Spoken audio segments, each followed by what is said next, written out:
Alright, what's going on everybody? Anime Rambo back with another episode. Today we will be discussing Boruto 2 Blue Vortex Chapter 4. I believe it's Chapter 4. Yeah, it's Chapter 4, right? Titled The Awakening, and boy, did they ever awaken, because this chapter was an absolute shit show, and I mean that with the best intentions for this review slash discussion that we got going on here. So if you remember where we left off from the last chapter, Code was losing for about the 7th, 8th time now in a row. I don't think he's ever actually won, so there was really no hope there that he was ever really going to be a challenge. I'll tell you this before I actually dive into it.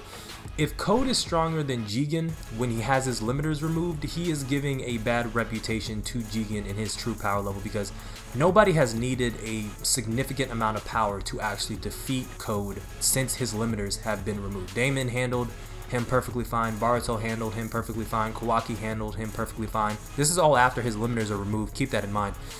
He's just not a very compelling villain. There is no threat associated with him. There's threats associated with everyone else surrounding him, and that is put on full display here in this chapter now. But diving straight into the chapter review, this chapter picks up where the last chapter left off, right? Code just got his ass beat. He still has the effects of the Rasengan Uzihiko looming over him, so he's spinning periodically at 1,000 miles per hour. And he has escaped into the dimension after Kawaki and Boruto were doing their back and forth in Konoha, before, you know, Code actually left the village and nobody knew where he was. But Boruto did know where he was, because during their little scuffle that they had, Boruto placed a toad on him. So when Code escaped into his claw marks and went to the Ten Tails dimension, the toad was there with him. So now, because the toad's there with him and he has the mark of the Flying Raijin on him, Boruto is able to use the Flying Raijin, travel through space and time to that location. So when he pops up behind Code this chapter, Code's like, yo, how did you get here? And when Boruto actually did arrive, the minute he arrived in that dimension where the Ten Tails was being held, the Ten Tails is gone. Right, because the Toads were having that communication back and forth along with Boruto, and he was confirming, yeah, I have eyes on the Ten Tails is here. Boruto, you need to get here and you need to hurry. And the minute Boruto shows up, the Ten Tails disappears. Right, there's this black void there, and the Toad is like, no, I just had eyes on the Ten Tails. He was 100% here, and there's no way that Code in his condition would be able to have transported him anywhere without the Toad at least being able to see it. And so that was the real big kicker that they had going on. And in that moment, Boruto was like, damn, I'm too late. And it just brings in a question, dog, what do you know? Because if you know the true horrors of the Ten Tails, it's one thing when we speculated that he traveled back in time and saw the destruction that the first Ten Tails did during the 4th Great Shinobi War. It was one thing to speculate that Sasuke just told him in great details about what the Ten Tails actually did during the 4th Great Shinobi War, but it seems like Boruto has this future premonition on what these specific individuals that we see pop up this chapter have in store for the world, right? It just seemed like he knew that this was going to be the result of Code doing what it is that he did. Now, what is it that Code did to make this situation much worse than what it actually is, right? So he gets there, the Ten Tails is gone, and he's like, what happened to the Ten Tails? And that's when you start to see all these individuals start to pop up with Renin guns and these dark fucking cloaks, right? And you're like, yo, where did these people come from? Turns out they were there the entire time. It was just as if they went through this metamorphosis, this caterpillar-like effect, this butterfly-like effect, where it's like they were in this cocoon, a divine tree cocoon. And once a certain amount of time passed, because God only knows how long Bug was actually trapped in that tree. Spoilers, Bug is one of the individuals that arose from the Ten Tails, but I'll get into that shortly. We don't actually know how long it takes for these individuals to turn into these advanced, like, claw grimes that have heightened intelligence and the ability to process information and make critical decisions. But that's what we have on full effect here, because the situation got so bad when Boruto popped up, because he got there late, right? He was too late to actually do anything about the Ten Tails finally being absorbed. It went full final form mode with these individuals. Now, after the disappearance of the Ten Tails, Bug was the first one to go through this metamorphosis. Right, you see him, he pops up, he has the long beard, he looks exactly like Bug, but he has 2 Renin guns and he has that pale skin that we know Zetsu used to have. Immediately rushes Boruto, because of course he's an Otsutsuki, so his whole entire plan is to bite an Otsutsuki and create a divine tree. And with one in such close proximity, how could he not? He couldn't resist himself, he couldn't help himself, right? But that's when you have the second Ten Tails clone pop up, right? Ten Tails humanoid pop up, which is just the old vessel of Ishiki, right? The old vessel was Jigen, the monk, right? He pops up, dual Rinneguns in his eyes.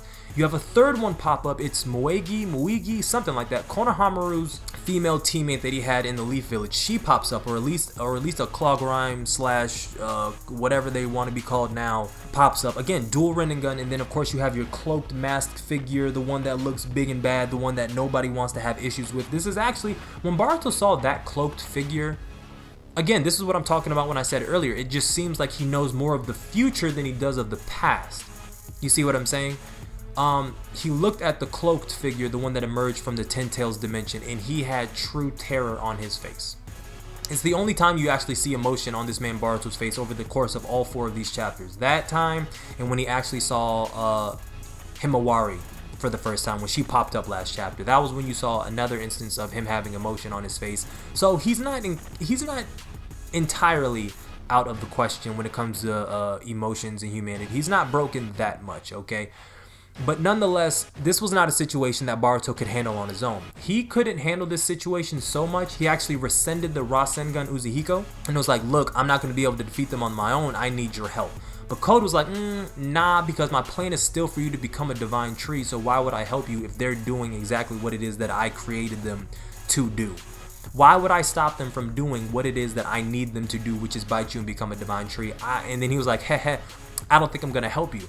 And Boruto was like, damn you, Code. And I was like, again, like, you know, what did you expect? I would have left Code there and let him get his ass beat by them. But that wouldn't really have been the case, considering the fact he can teleport whenever it is that he wants. Nonetheless, you have, was it the Jigen Clogrime that goes in for the attack after Bug and actually manages to catch Boruto with one of his hand mouths that he has, because you know they can all manipulate and alter their body's physiology to suit whatever need that they want. So they actually end up catching Boruto, and for whatever reason the Rasengan Uzuhiko just wasn't a plan for Boruto. Maybe he looked at the situation and was like, nah, I'm not going to be able to come out of this on top even if I do stay. Even if he takes one, there's still 3 more that he has to deal with, and Code is not going to be somebody who's actually going to be helpful during this fight. So the Toads advised him accordingly and was like, yo, you just need to get out of here. You need to get out of this situation. It's already too late. We need to regroup and we need to come up with another strategy. But before he does finally leave, before Boruto does use the Flying Raijin and get out of there, we see some things that are actually quite interesting. So the first big thing is that Boruto has another lightning jutsu under his belt. Right? He throws up one of the signs. I can't remember actually which one it was. I think it's a sign for bird. And he uses this one hand sign lightning jutsu to get Bug off of him before Jigen attacked. But then Jigen immediately followed up, and there was nothing else that Boruto could have done. I guess he couldn't use that same jutsu again. He might have ran out of chakra. This man's been using Rasen Uzuhiko. He's been using the Flying Raijin. He's done apparently the summoning jutsu to get the Toads there. He's done the Flying Raijin actually twice because he had a pop up in Konoha on Code. So he might actually be running low on chakra at this point and only had enough in him for one final Flying Raijin to actually teleport him out of there. But I'm getting ahead of myself because when we're there, the Jigen Clogrime had some things to say. And what he said was, and I'm paraphrasing because, you know, it is what it is, but I'm paraphrasing. So we find out that Code truly fucked this money up, right? Because where he went wrong was that he took a beast, right? Because all the tailed beasts, they're just essentially animals, or they're mythological creatures, but nonetheless they're creatures or animals. And one of the things that makes them so feared is that they operate like animals. It's only when a tailed beast is paired with a Jinchuriki that they are able to, 1, communicate like us, and 2, they're able to process information and shit like that, right? It happens with every tailed beast. A tailed beast is stronger with a Jinchuriki than without a Jinchuriki in every single case. Kurama could not do what Kurama did if he was by himself out in the wild just roaming around doing what it is that he did. He wouldn't have had the avatar state. He wouldn't have had all those tailed beast bombs at his disposal. I mean, he wouldn't have had the Sage of Six Path mode. So it goes to say and go to theorize that the exact same situation would happen with the Ten Tails if put inside of anybody. Unfortunately, during the 4th Great Shinobi War, we weren't able to see all that the Ten Tails had at his disposal if he was to truly bond with Agent Jinchuriki, because, I mean, Obito was killed and Madara was killed as the Ten Tails Jinchuriki. So this is the first full time. You gotta imagine that Code has had this 10 Tails under lock and has been producing claw grimes for the better half of 3 years. These are not 4 individuals that have popped up and in the course of 10 minutes did this whole evolutionary line of growth that we've seen them currently. No, this is probably something that has been taking place over 3 years. So this was a lose-lose situation in every aspect, because the minute Code gave them his chakra and the minute Code gave them Rinneguns, they started being able to gather information, process information, and do critical thinking on levels that no other claw grime or android has ever been able to do prior to that. Because of this, and you hear the Jigen claw grime actually talk about this, now that they have the ability to actually think, they no longer want to do what they were originally designed to do, which is just bite people and hopefully eventually maybe somehow actually bite Inosuke and actually fulfill their destiny, which is to become a divine tree and produce divine fruit. No, now the only thing that's on their mind is that they want to gather knowledge. They want to be smart. They want to essentially, I mean, this is essentially Akatsuki 2.0 just with claw grimes and Rinneguns. Everyone has a Rinnegun. It baffles me how everybody is able to have Rinneguns in this series. I mean, as far as we know, the only way to get Rinneguns is by having a Sharingan and having Hashirama cells in you. Where like, you know, Hashirama cells, like, first, where are you getting the Hashirama cells from? Second, where are you getting all of these Sharingans? I mean, yeah, there's a bunch of Shins out there. Maybe some survived in Madara's hideout that he had from all of the Uchiha massacre, maybe, but like, where are you getting them from? That's my biggest thing. And furthermore, Code, why didn't you give yourself some? You know, you have to be able to control all of these creatures, and I'm sorry, right now, no, I don't think Code would be able to fight any Rinnegan user, because considering the fact, this is another reason Boruto really had to leave. Once you have possession of the Rinnegan and you've awakened both of them, you have all of the base powers that a Rinnegan user would have. So essentially you have all of the base abilities that Pain and Nagato had as Rinnegan users. I don't know if they had the ones that Madara had, but yeah, he had the divine push, almighty push, you know, saying the pull, all of it. They have all of it. So Boruto made the good decision to get out of there. Code made the terrible decision in not giving himself the Rinnegan to be able to control to a better degree the creatures that he was creating, and now he has them all loose at this point. The only thing stopping them from actually going out and creating havoc is the fact that they're in this dimension. We don't know if they can teleport, but I mean, listen, for whatever, actually we do know because they are still claw grimes, which means all claw grimes have the ability to travel between the claw marks that Code's put down. And furthermore, he made it easy for them because they all have claw marks on themselves, so they're all having the ability to teleport themselves to each other, in between each other. They have the Rinnegan, so they all have shared vision. Ninjutsu's ineffective against them. Genjutsu's Genjutsu works, but Ninjutsu is ineffective against them. Sage mode is effective against them, but I think this chapter does a good job of showing us that Boruto isn't a sage or a Toad Sage, hasn't trained in it, or at least isn't confident enough to actually perform it to a degree that his father did, right? If so, I think he would have had shadow clones on standby. He only knows how to make 4 from the last time that we saw him, so if he had 4 shadow clones on standby, all gathering Sage Mode Chakra, I think he would have been more confident in taking them all on by himself or with the backup of Code, but that just simply wasn't the case, right? So after all of this, after the debut of all of the new Akatsuki members, after the revelation that Code is trash, actually one of the claw grimes, I believe it was the woman of the group, actually says, yeah, Code, your destiny is just to be a clown to anybody that you come up against. And I was like, thank you, Kishimoto, for putting that on paper and making that shit canon, because that is all he is. His destiny is to not win a single fight. His destiny is to just fuck shit up and then go out ungracefully, right? Because in between all of this, you're just looking like, Jigen, I know you could have taken, Ishiki, I know you could have taken this man Code. There's like nothing he's done up until this point has made me think that he is more of a threat than any of the other androids, right? Nothing. I think almost, you know, I don't want to get too deep into that because I slander Code probably every single video and you might be getting tired of it, but it's just not, I want people to understand that probably the downfall of Boruto as a series is just the uncompelling villains.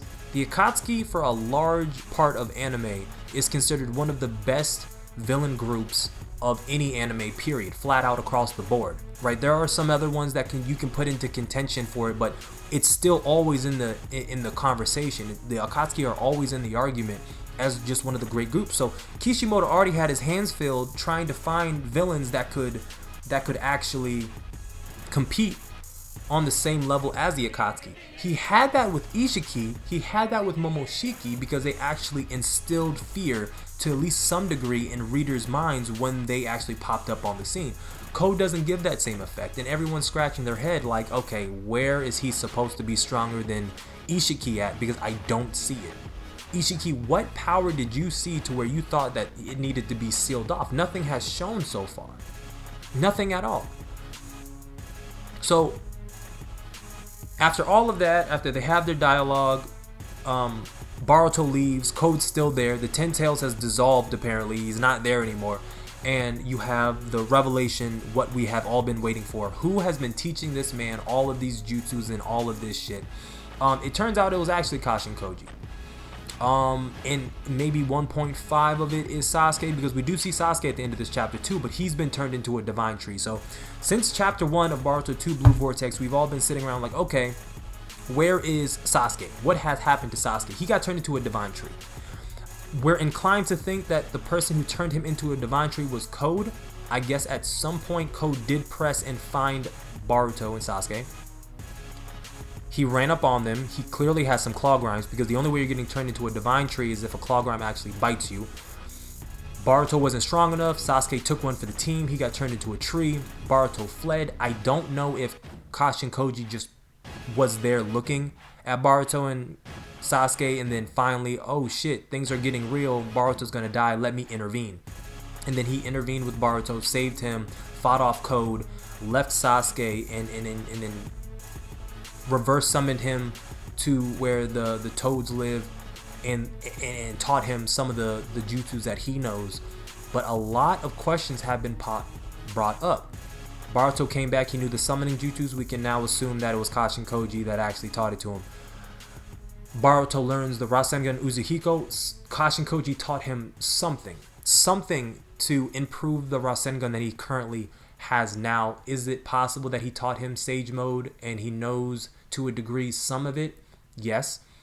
You don't need to be a perfect sage to use Sage Ninjutsu. You don't, right? Because Jiraiya wasn't a perfect sage, but yet he could still gather nature chakra, he could still partially transform into a toad, he could still do all the summonings and all of the unison jutsus. You don't need to be a perfect sage to actually absorb nature energy chakra. You simply don't. We can attest that the new lightning style ninjutsu that he learned came from Sasuke, probably taught to him within the first year. We know that Boruto has lightning nature chakra, wind nature, and water nature chakra, so it's still on the table that this disappearing Rasengan is a combination of two nature chakras. It's a possibility that it's just lightning nature Rasengan, just refined and honed to a point to where this is like along the lines of its final evolution for its possibilities. But Kashin Koji is now in the life of Boruto, and is it going to be the same type of relationship between Naruto and Jiraiya? Definitely not. Kashin Koji is aware that he is an android and he was created from the memories of Jiraiya, so there is no relation, like legitimate relation that he has to Boruto or Naruto or anybody within the Leaf Village, but it always seemed like home to him and it was always familiar to him because of that situation. Nonetheless, with the situation being as dire as it is now, with the Leaf Village not taking any of this seriously, with Kawaki not being in the loop because he doesn't trust Boruto and he wants to kill Boruto, Boruto had nobody to pass this information off to. Maybe he could have said something to Sarada before sending him out somewhere. Maybe he could have put a toad with Sarada and actually held a line of communication that way, because Shikamaru mentioned this chapter that the sensory unit is always monitoring forms of telepathic communication. So had anybody had been communicating with Boruto telepathically, like Ino or anybody else from the sensory unit, they would have known immediately. Shikamaru would have known immediately, but that just simply wasn't the case. However, you don't need to communicate telepathically if you have the toad. So had Boruto actually summoned one more toad, he could have got that information to Sarada. That wasn't the case. So now the Leaf Village and all the other villages are completely in the dark. My old videos, way back in part 1 of Boruto, I was like, alright, it's going to be Kawaki that destroys the village, or maybe Momoshiki is actually going to let loose out of Boruto, and then he's going to take over, and Momoshiki's going to destroy the village as Boruto being a vessel. It could have went either way but now with the introduction of this new Akatsuki, it seems more likely that it's going to be these 4 individuals, because again, you have 4 Rinnegan users made up of the Ten Tails body with Code's chakra and claw marks to teleport that can pop up at any time in any place. It's truly broken. It's truly out of control. I see why the village got destroyed, truth be told. However, that doesn't change the fact that they have a lot more that they need to do. I actually don't know where you go from this. I don't know what else you could do potentially to mitigate this situation any further, if you can mitigate it at all, but it just doesn't seem like that's going to be the case. Sasuke has to wait a little bit longer before he can be saved. However, it has to be a little bit deeper than that, right? I mean, because Sarada last chapter made it very clear that no, the ninja that got turned into a tree within the village, he's still alive. So I guess it's not a situation of you just being able to break the tree under any circumstances. I mean, these are ninjas we're talking about here. They can take a hit. You should be able to break that tree, at least enough that they can at least get an arm free and break the rest of it themselves or something like that. But that just doesn't seem to be the case.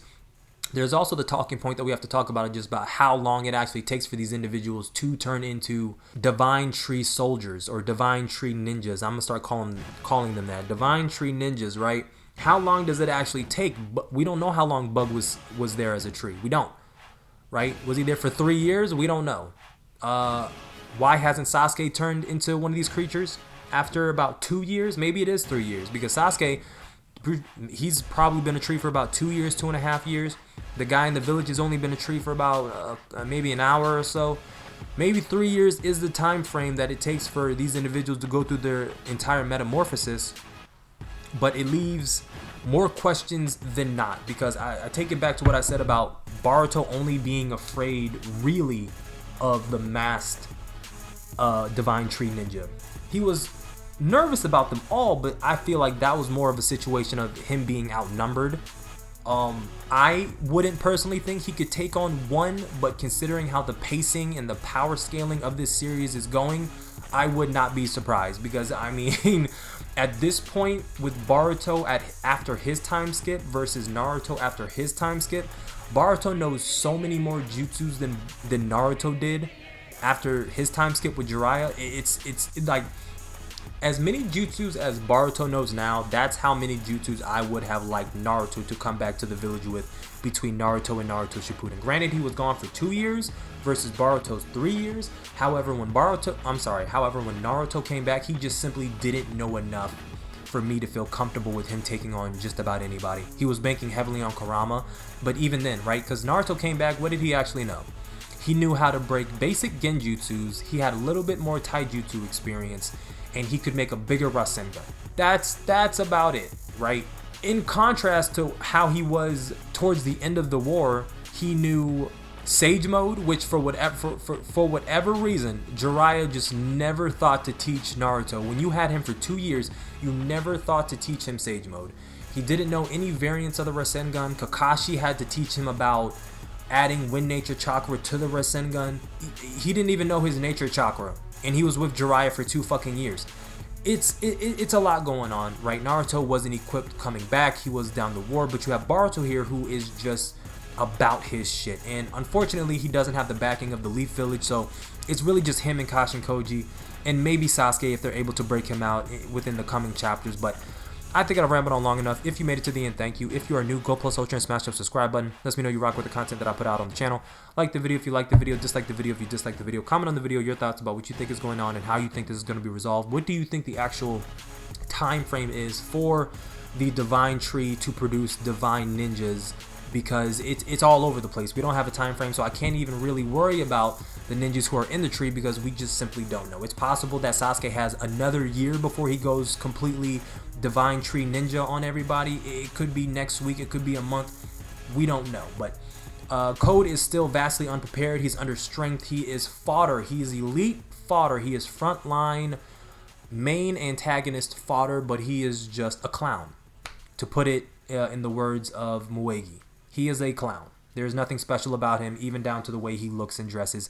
He has all these Rinneguns at his disposal, but he has no depth perception because he lost an eye at the first battle between Koji, Sasuke, and Boruto. He lost an eye. But you have eyes to give to legit 5 different claw grimes. 5 claw grimes all have one pair of eyes, meaning he had 10 Rinneguns to use and 10 vials of Hashirama cells to give to other people, but he didn't do that for himself. I'm done with him. So that's all I got for you today.